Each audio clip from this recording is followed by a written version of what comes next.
Salve, salve! Estamos chegando com mais uma edição do podcast A Mesa Redonda do GE. Comigo, André Rizek, com Paulo Vinícius Coelho e hoje com Maurício Noriega. Cara, vamos ao jogo então, né? Assim, lamento muito que o Chile esteja vivendo essa draga, time muito envelhecido. Quantos jogadores remanescentes da Copa de 14? 7. Cara, o Chile, cara, seleção fraquíssima. Mas adversário à parte, né? Vamos falar da seleção brasileira, já que do adversário temos muito pouco a falar. Do ponto de vista do torcedor, né, já que eu fui ao jogo ontem como torcedor, comprando ingresso e tal, foi super divertido, cara. O Brasil fez aquilo que o torcedor queria ver. Volume de jogo, gols, dribles, partir para cima. Então, assim, foi uma experiência de torcedor muito interessante. A gente falou aqui que o time está mais simpático, o Tite deu uma descareteada, está jogando com 3 atacantes. O combo da seleção ontem me agradou, cara. Assim, tem alguns pontos a debater. Eu vivo tentando achar argumento para dizer que o Brasil não precisa jogar com Casemiro e Fred, mas o Fred não me dá a chance de ter esse argumento, porque ele é muito regular, né, cara? O Fred não joga mal nunca, impressionante como ele é regular, e ontem ele jogou bem. O Casemiro é que quando você tem um time que não te ataca, ele fica meio sem função no jogo de ontem, né? O Casemiro não foi tão bem assim. Errou muitos passes, foi o segundo jogador que mais passes errou. Fred foi bem. Não foi o dia do Paquetá, e embora o Paquetá venha jogando muito bem, o Felipe Coutinho, em grande fase, é um jogador mais refinado que o Paquetá. Acho que tem uma boa possibilidade do Coutinho disputar essa posição. E na frente, cara, eu gostei muito do Antony, gostei muito do Vinícius. O Vinícius errou muito, porque é do jogo do Vinícius errar muito, né?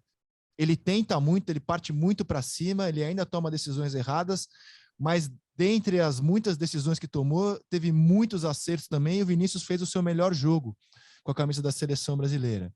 E o Neymar não foi o falso 9 que se esperava. O Brasil, na verdade, não teve centroavante mesmo, né? O Neymar foi um jogador que circulou livremente pelo campo e não está ainda no melhor da sua forma, mas também não fez um jogo ruim, não.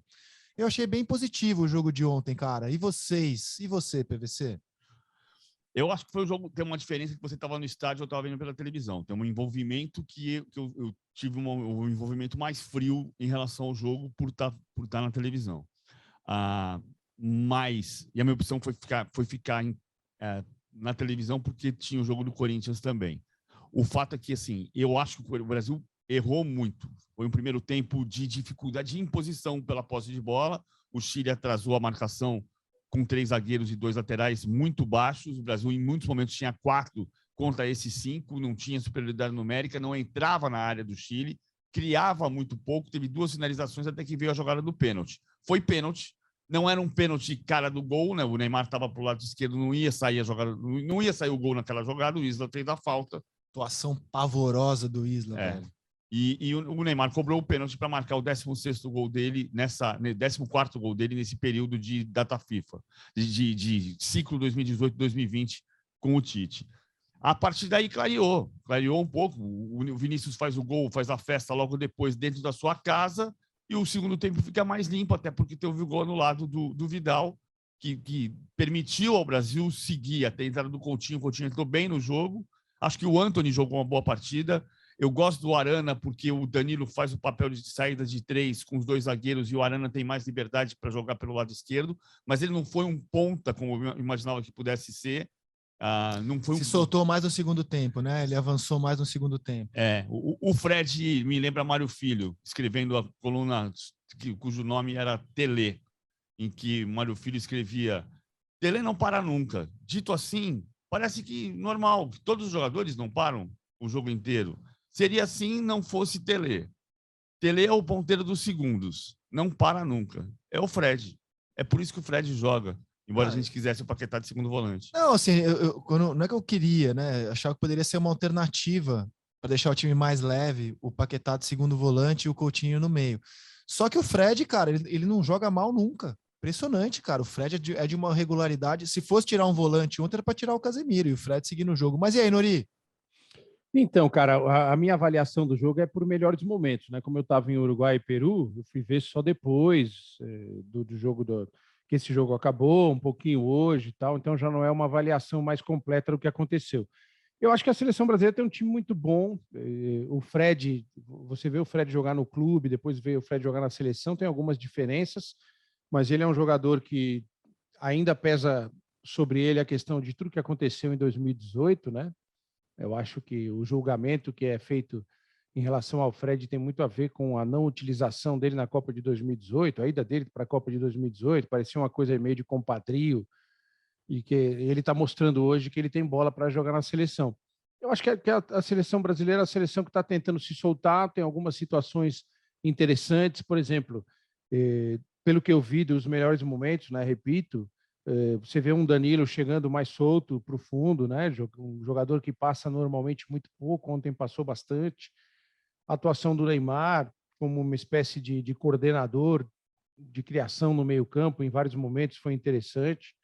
Eu acho que o Paquetá, para o meu gosto de futebol, o que o Paquetá fez contra o Paraguai, eu acho que é o que ele pode oferecer de melhor para a seleção brasileira, jogando naquela posição como um armador, homem, né? Como um armador pelo lado direito, mais próximo do que ele costuma fazer no clube dele também.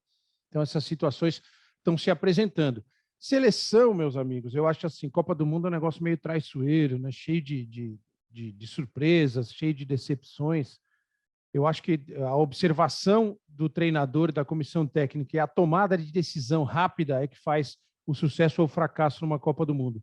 Tem um grupo aí que, na hora do jogo da Copa do Mundo, de fechar o elenco, quem vai, quem não vai, o técnico não pode hesitar.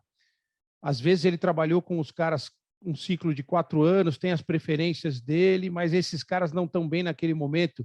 Cara, ele tem que rasgar a cartilha e levar os caras que estão voando naquele momento.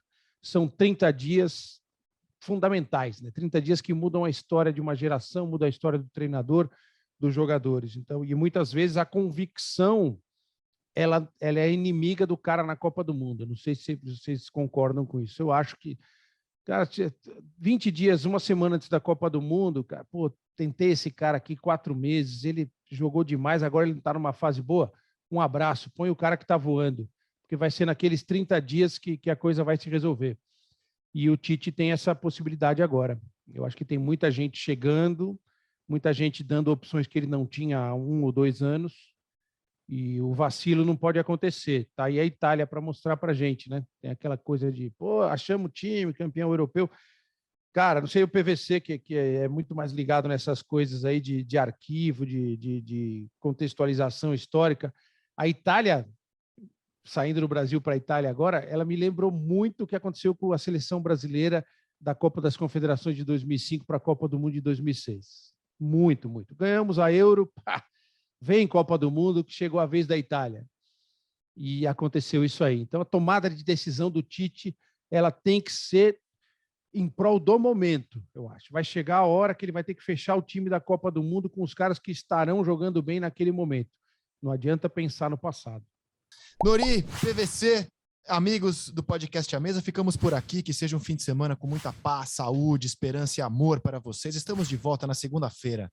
Tchau!